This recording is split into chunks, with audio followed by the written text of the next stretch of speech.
Queria convidar os irmãos e as irmãs para abrirem as Bíblias na primeira carta de Paulo aos Coríntios, capítulo 12.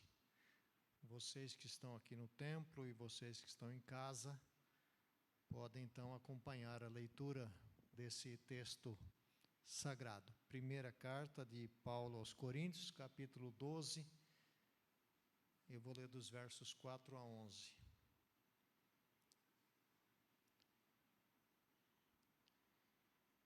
Ora, há diversidade de dons, mas o Espírito é o mesmo. E há diversidade de ministérios, mas o Senhor é o mesmo.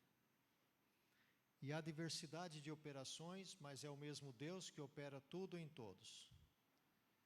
Mas a manifestação do Espírito é dada a cada um para o que for útil. Porque a um, pelo Espírito, é dada a palavra da sabedoria, e a outro, pelo mesmo Espírito, a palavra da ciência. E a outro, ou outra, né? Pelo mesmo Espírito, a fé. E a outro, pelo mesmo Espírito, os dons de curar. E a outro, a operação de maravilhas, e a outro, a profecia, e a outro, o dom de discernir os espíritos, e a outro, a variedade de línguas, e a outro, a interpretação das línguas. Verso 11. Mas um só e o mesmo Espírito opera todas estas coisas, que ele acabou de mencionar em cima aí, repartindo particularmente a cada um como quer. E eu vou convidar você ainda para ler juntos aí, ou seguir a leitura no verso 27. Lá embaixo, então, no capítulo, verso 27. Ora, vós sois o corpo de Cristo, e seus membros em particular. Eu quero considerar com vocês, nesta oportunidade, uma temática que a igreja vai começar a tratar nos próximos domingos, a respeito de dons, ministérios, talentos. E eu quero tratar com vocês sobre esse tema, o ministério que faz diferença. O ministério que faz diferença. Eu me lembro de um presbítero da minha igreja, vindo de uma outra tradição, onde ele era bastante ocupado. E certo dia ele perguntou para mim, ou fez uma afirmação, na verdade, que era uma pergunta. Ele falou, não tem nada para fazer na igreja? Dá-se a impressão que não tem nada para fazer. A gente vem na igreja no domingo, quer dizer, estamos voltando a vir na igreja no domingo, não é? Aí depois tem alguma coisa no meio de semana, uma reunião de oração, um estudo bíblico, uma reunião no lar de alguém, e aí no outro domingo de novo, e assim a vida vai se sucedendo. Dá-se a impressão que não tem nada para fazer, não tem nada acontecendo, vez por outra um congresso. Mas quando a gente lê as Escrituras, a ideia bíblica é completamente diferente desta, de que não tem nada para fazer. Outros se acomodam em não fazer alguma coisa porque pensam que outros vão fazer. O pastor é pago para fazer isso. Então é função dele visitar no hospital, visitar quem visitou a igreja, arrumar cesta básica para uma família carente, arrumar dinheiro quando está faltando. Então nós sempre começamos a transferir isso, pelo menos hierarquicamente, não é o correto, mas de cima para baixo. Então o pastor tem que fazer isso. Ou a pastora, aqui tem pastora também. Aí abaixa para os presbíteros, certo? Na igreja presbiteriana é assim. Então vai lá, começa com o pastor, abaixa para os presbíteros. Aí abaixa para a mesa diaconal. Raramente abaixa para os crentes. Então fica aí nesse nível aí, quem é que vai fazer alguma coisa.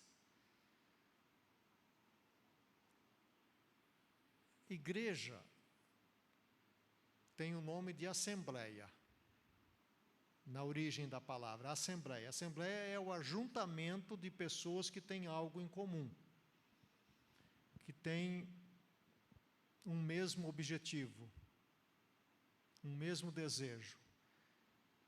E o nosso alvo em comum é a pessoa de Jesus Cristo. E o que é que nós temos em comum? A salvação que Ele ofereceu. Então, cada participante de uma igreja, cada pessoa que frequenta uma determinada igreja, é parte de algo que nós também chamamos de corpo de Cristo, que é o que o apóstolo Paulo está falando nesse texto que nós lemos agora há pouco. Então, se nós somos um corpo, vocês vão aí imaginando aí e seguindo o raciocínio. Se nós somos um corpo, todos nós temos que operar ou realizar alguma coisa para que o corpo funcione bem.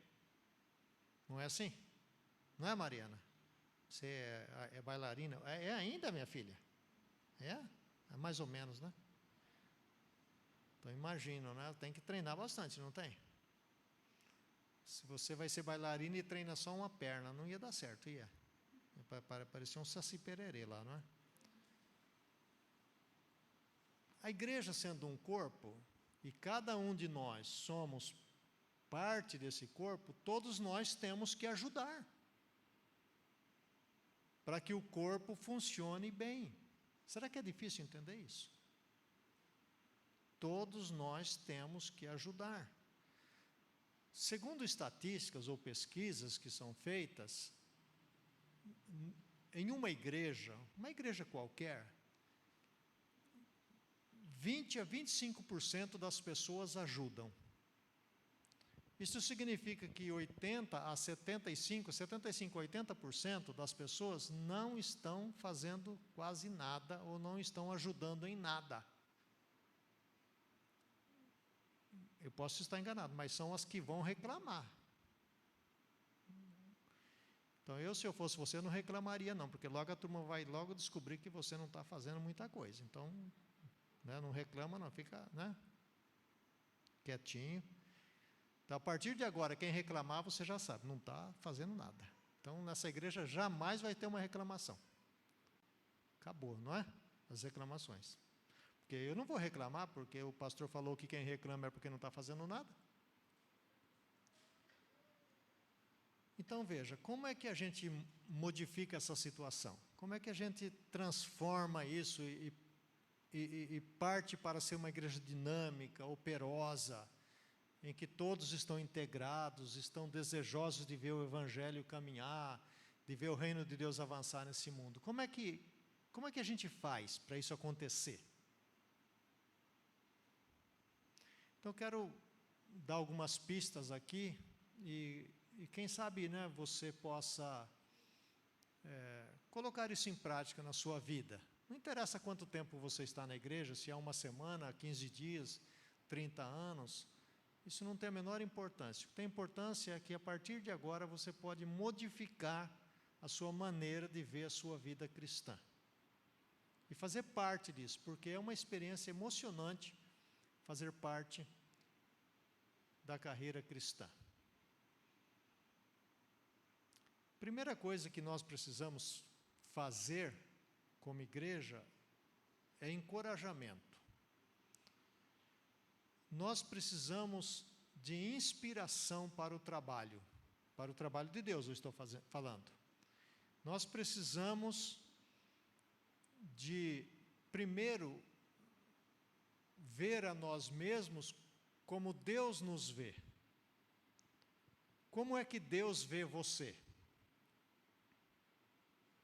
Como é que Deus olha para a sua pessoa? A Bíblia nos ensina que Deus, nos criou de forma especial. E Deus continua nos vendo como uma pessoa especial aos seus olhos. Então veja, se você tem uma imagem para baixo, sua, como cristão, como cristã, dificilmente você vai ajudar alguma coisa ou vai se integrar no trabalho de Deus.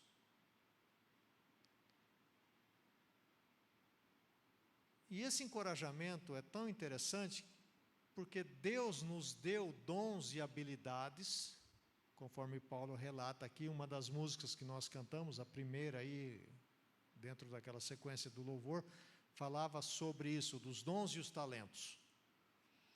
Então Deus deu a você talentos, dons especiais. Agora, o que é preciso então? Que você se encoraje, se motive a colocar isto em ação, e mais, você encoraje e motive os outros. Essa é uma parte da igreja muito importante que muitas vezes a gente esquece. A gente precisa encorajar as pessoas que estão na igreja. Paulo, escrevendo aos Romanos, diz assim: porque desejo muito ver-vos para vos comunicar algum dom espiritual, a fim de que sejais fortalecidos, isto é, para que juntamente convosco eu seja consolado em vós pela fé mútua, vossa e minha. Olha, o apóstolo Paulo está falando isso para os crentes de Roma, dizendo, a gente precisa se encontrar para ter esse encorajamento mútuo. Eu vou encorajar vocês e vocês também vão me encorajar.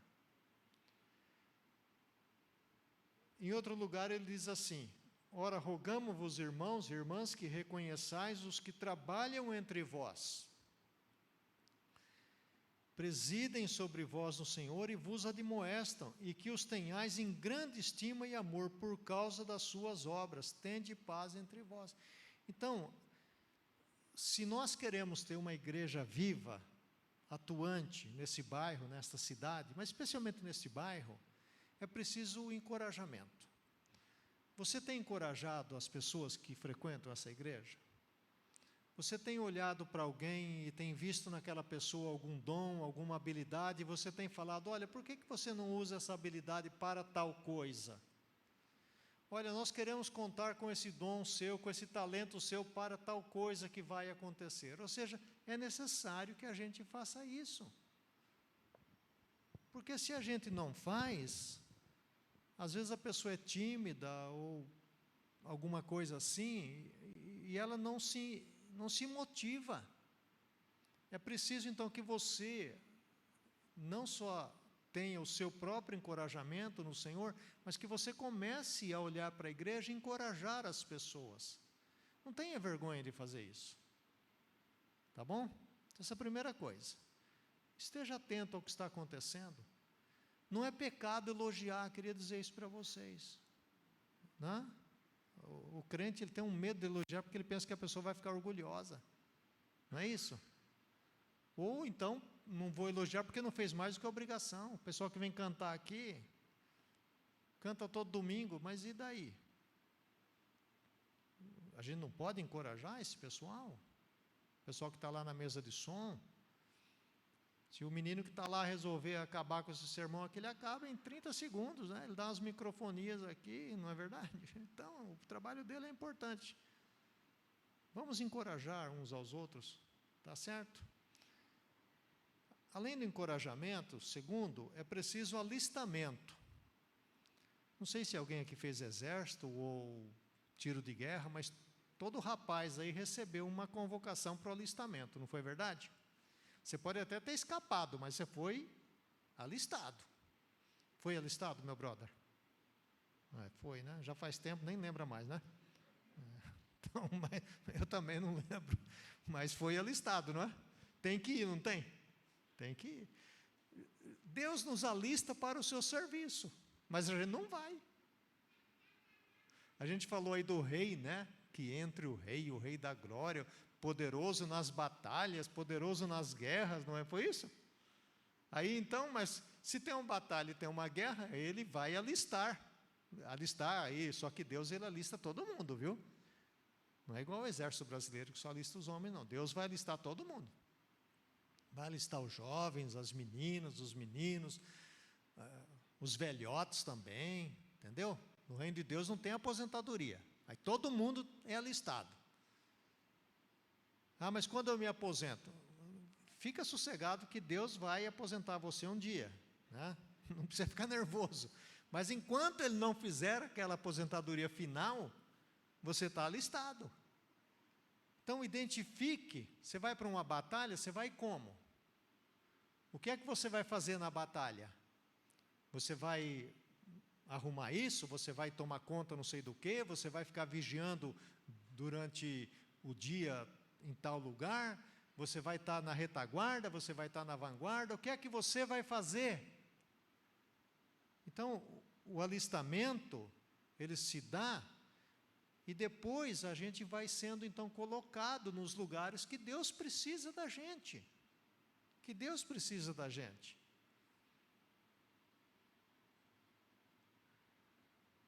Porque nós somos, diz Paulo, cooperadores de Deus, vós sois lavoura de Deus, edifício de Deus. Na verdade, quando a gente estuda essa palavra, cooperadores, aqui o texto diz cooperadores de Deus, mas o certo, o texto quer dizer cooperadores com Deus. Trabalhadores com Deus. Jesus disse, o meu Pai trabalha e eu trabalho também. E nós também cooperamos com Jesus. É um privilégio, não é verdade? Deus poderia fazer a sua obra sem a minha participação? Certamente que sim. Mas Deus, para ficar emocionante, eu acho que é por isso, não tem outra razão, eu acho. Para ficar emocionante, Ele decidiu pedir a nossa ajuda. Você já pediu ajuda para as pessoas? Você vê como o povo tem uma boa vontade para ajudar a gente, não é? Não é verdade ou não? Então, está doido para ajudar, não é isso? A gente corre de pessoas que pedem coisas para nós. Mas Deus não tem para onde correr, com toda sinceridade, porque Ele decidiu pedir a nossa cooperação. Então Deus alistou você. Não corra do alistamento. Ah, eu não posso. Eu não tenho tempo. Eu não tenho habilidade. Eu não tenho talento. Eu não sei fazer aquilo. Pede para outra pessoa. Mas tem gente que sabe mais do que eu. Gente, nada destas coisas funciona com o alistamento divino. Então, encorajar, alistar-se para o trabalho.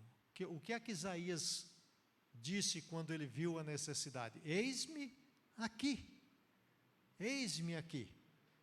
Diferente do Moisés, né, que já passa para outro. Jeremias, passa para outro. Deus passou? Não. Deus não passou. Deus sabia que eles eram pessoas falíveis, pessoas errôneas, e Deus contou com elas, e elas foram vitoriosas. Então não fique pensando, eu não sirvo para nada, eu não sei nada, eu não sei falar, eu não sei orar. Deus vai usar você para a glória dEle. Agora, quando a gente vem para o exército de Deus, a gente se compromete com esse exército. A gente se compromete. E o compromisso não é um compromisso provisório ou temporário. Agora está chegando perto do Natal, já vi propaganda ou anúncio de emprego temporário, não tem isso perto do Natal? Então a pessoa vai trabalhar, já sabe que é temporário. Pode ser que se torne permanente. No reino de Deus, não tem essa possibilidade de ser temporário. Vou fazer um teste. Vou servir a Deus temporariamente. Não. No reino de Deus, o compromisso é para sempre. É para sempre. E quando a gente se compromete, o que é que vai acontecer? Uma coisa extraordinária, você vai encontrar pessoas comprometidas também. Agora, quando a gente não se compromete, parece que é uma zebra, a gente só encontra gente que não é comprometido. Quando a gente não está comprometido com o reino de Deus, a gente encontra gente que não é comprometida. Eu já disse que quem não é comprometido vai reclamar, você vai reclamar, o outro vai reclamar também. Quem está comprometido na obra de Deus não tem tempo para ficar se lamentando com lamúrias ou isso ou aquilo, porque está ativamente compenetrado em fazer a obra de Deus. Então não é um compromisso temporário. Ah, mas eu não tenho tempo. Tem, lógico que tem. Você não tem tempo para fazer uma oração pelos vizinhos, por exemplo? Não tem tempo para fazer uma oração pelo chefe, ou em favor do seu chefe? Ah, eu não gosto do meu chefe. Não, então passe a gostar. Então veja, a obra de Deus, ela é rica porque ela não é uma coisa só. Não é uma coisa só. Paulo está descrevendo aqui uma enormidade de tarefas e de dons, de funções que nós podemos desenvolver. Então, qual é o seu talento? O que é que você sabe fazer? O que é que você gostaria de fazer? Procure o pastor da igreja, fale para ele: pastor, eu não tenho muita certeza. Ou a pastora Odília que está ali, não é, pastora? Eu não tenho muita certeza, mas eu queria me comprometer na obra de Deus. O que é que eu posso fazer? Certamente essas pessoas estão qualificadas para ajudar você a descobrir ministérios para você se engajar.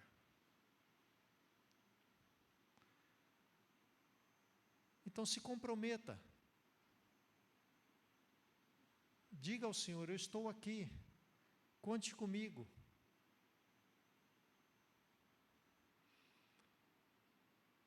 Mais duas coisas para nos ajudar a ter um ministério na igreja. Treinamento. A gente precisa ser treinado para alguma coisa. Treinar-se para fazer o melhor possível. Então você tem um ministério de oração, leia livros sobre oração. Leia biografias de pessoas que oravam. Você gosta de visitar as pessoas nos hospitais? Tem gente que gosta, não tem? Leia sobre como é que se faz uma visita num hospital. Tem material disponível para isso. Porque às vezes você pode ir lá no hospital com uma boa vontade incrível, mas vai falar coisas que não deveria ter falado. Porque a pessoa está numa situação de fragilidade. Então leia. Ah, eu queria dar aula na escola dominical. Faça um curso para ser professor, professora. Ah, mas eu queria mesmo era tocar ali na frente.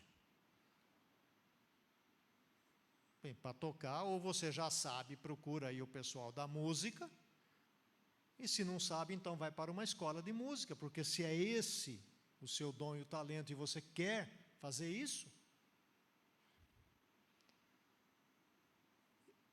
se nós olharmos para o mundo moderno, tudo hoje gira em torno de treinamento. Todas as empresas, e vocês trabalham aí no comércio, nas empresas, nas indústrias, todas as empresas promovem treinamento para os seus funcionários. Todas. Todas.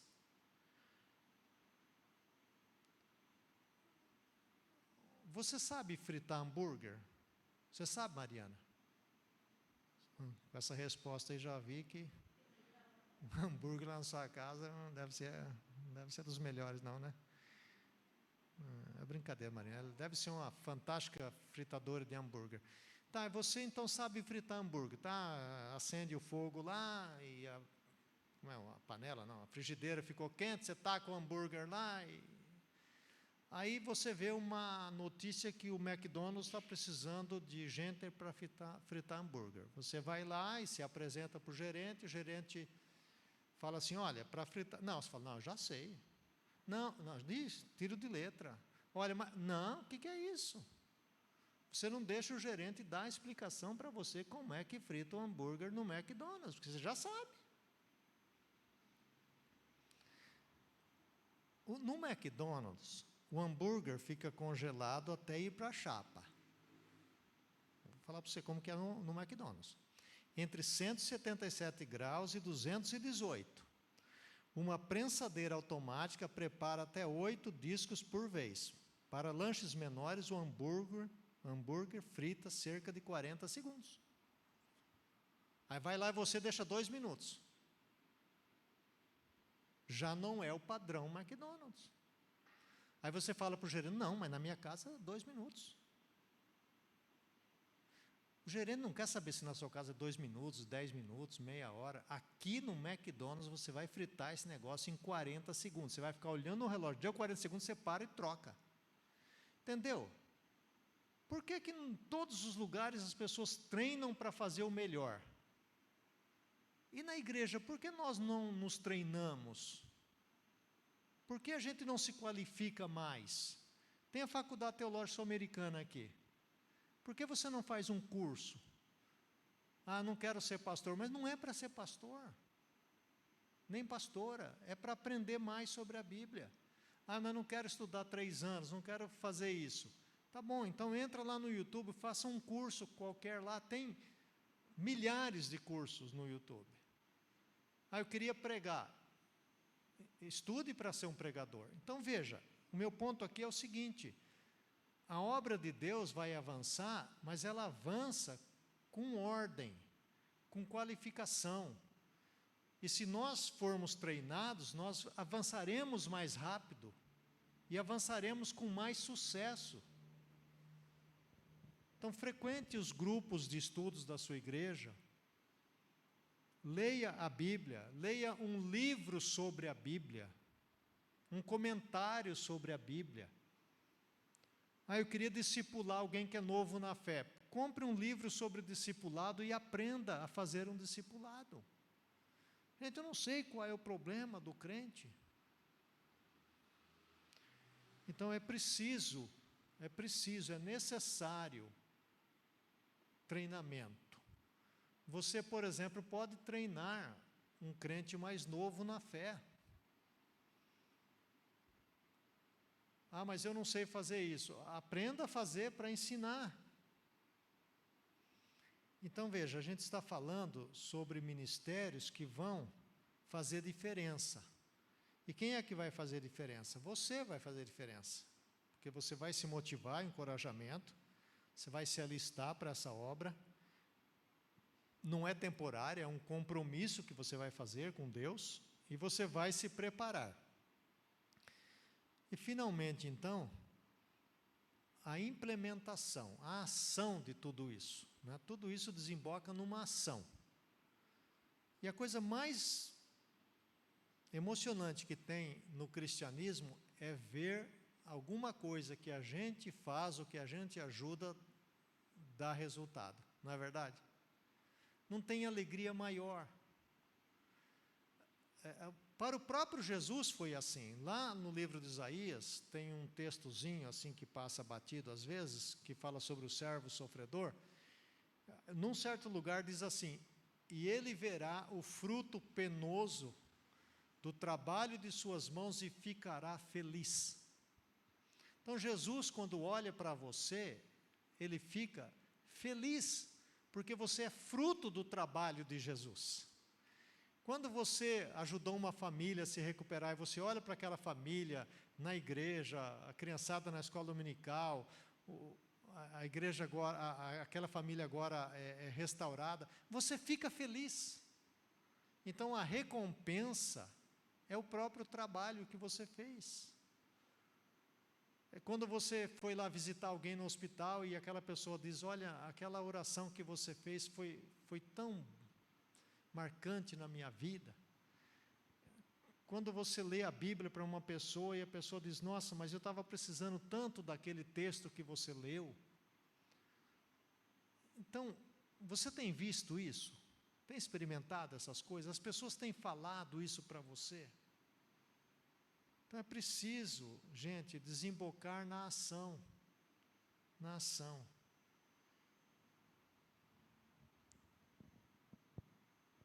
Rick Warren, que escreveu sobre uma igreja com propósito, diz assim, afirmou que não deveríamos perguntar o que fazer para a igreja crescer. Antes deveríamos perguntar o que está impedindo a igreja de crescer. Então não é, na visão dele, não é o que é que eu vou fazer, mas o que é que está impedindo. E uma das coisas que impede a igreja de avançar é a nossa falta de compromisso com o reino de Deus. Eu estou lendo um livro agora e o autor diz o seguinte: não existe participação em Cristo sem a participação na sua missão. Isso ele escreveu em 1951. Não existe participação em Cristo sem a participação na missão de Cristo. Então nós estamos querendo participar em Cristo, as bênçãos de Cristo, sem participar naquilo que Cristo tem mais interesse, que é a sua própria missão. Então não dá para ter esse divórcio, essa dicotomia. Eu estou em Cristo, mas não estou no serviço de Cristo. Aqueles mais antigos aqui vão lembrar um hino que dizia: no serviço do meu rei eu sou feliz. Talvez muita da nossa infelicidade advém de não estarmos no serviço do nosso rei. Então a gente começa a ficar deprimido, desconsolado, sei lá o quê.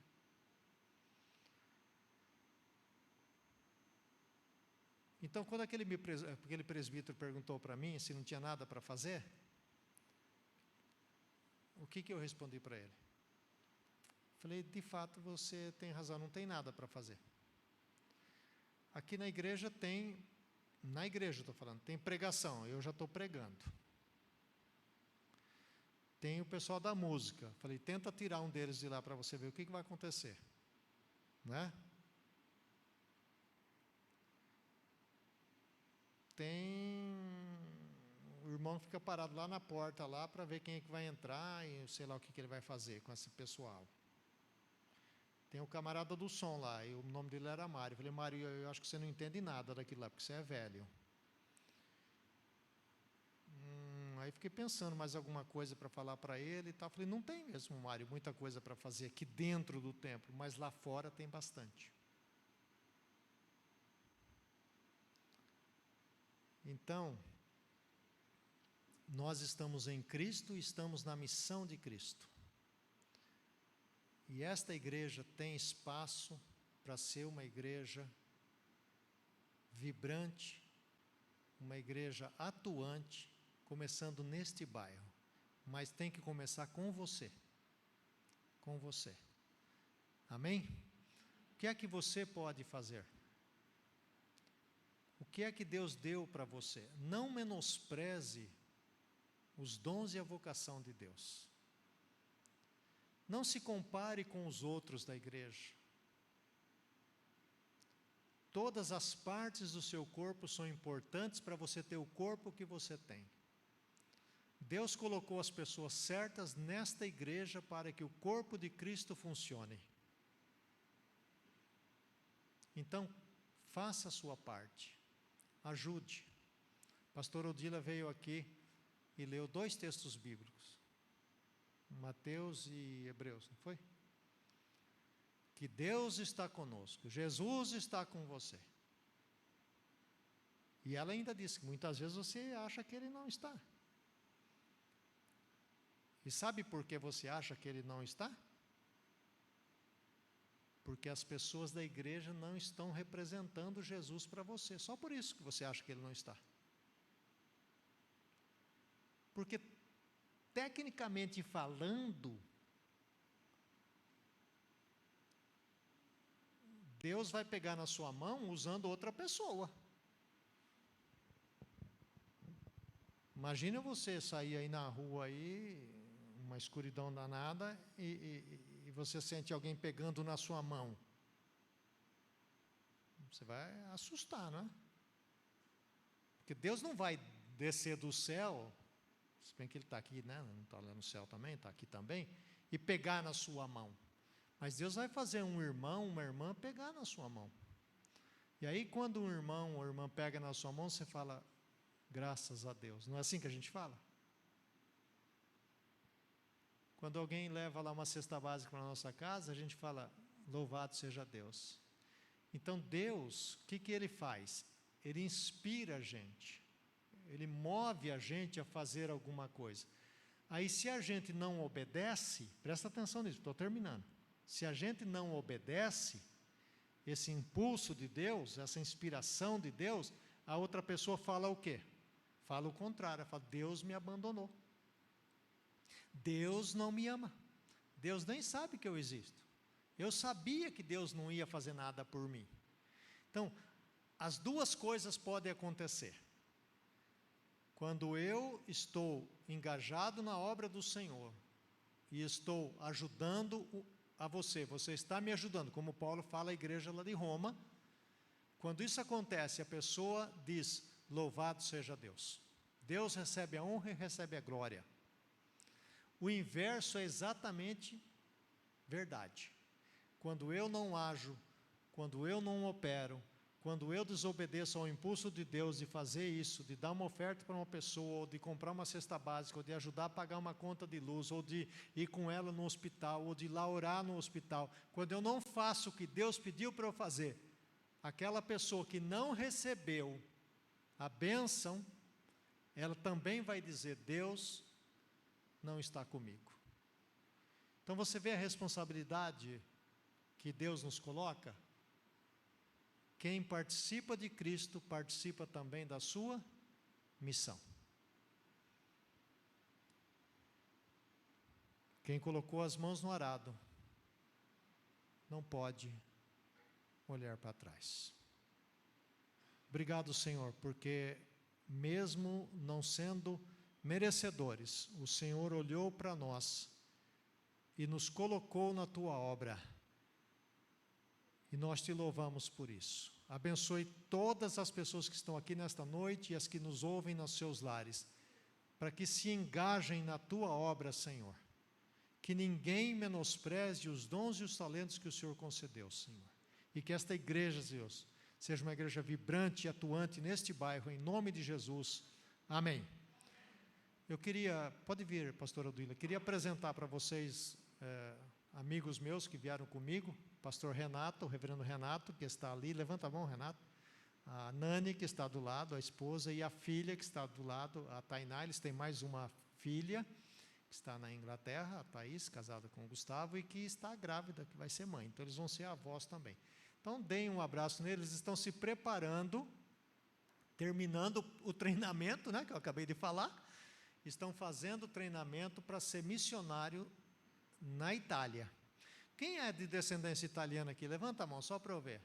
Só você, um condenado? Meu pai, não tem mais ninguém, não é possível. Gente, acho que você não sabe a sua origem, porque tem mais italiano aqui no Brasil.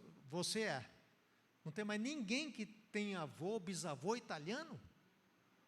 Ah, então vocês dois que pelo menos têm alguma coisa de italiano, está lá no fundo lá. Deem depois um abraço neles aí, fala alguma palavra em italiano que você aprendeu quando era pequeno, tá bom? Deus abençoe, gente. Obrigado mais uma vez. Pastora.